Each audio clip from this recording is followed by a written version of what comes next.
स्थिति उत्पन्न नहीं होगी?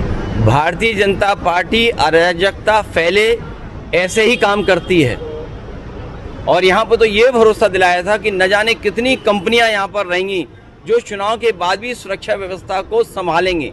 आखिर वो कंपनियां क्या हैं? कहीं ऐसा तो नहीं कि 15 दिन की छुट्टी दे दी गई हो उनको। कल शुभेंदु अधिकारी का जो पीए है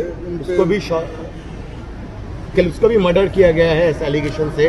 अब सेंट्रल फोर्स और ये विजिलेंस काम है, ये सवाल भी है।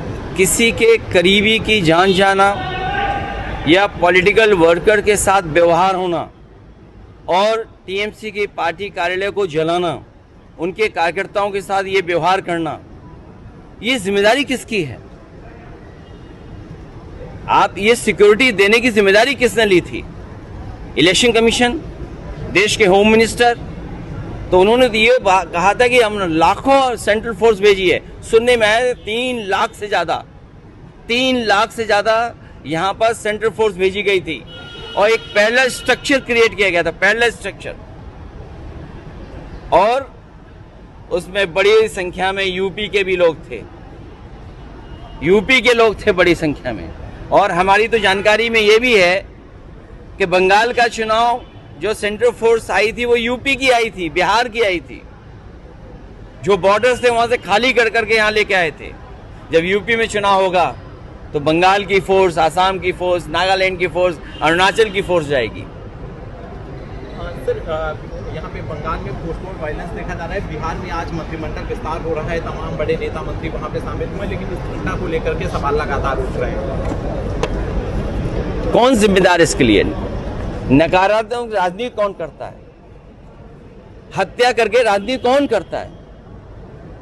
और बीजेपी पे सवाल बहुत हैं। आज जब हम और आप बात कर रहे हैं, नोएडा में ही एक की जान चली गई।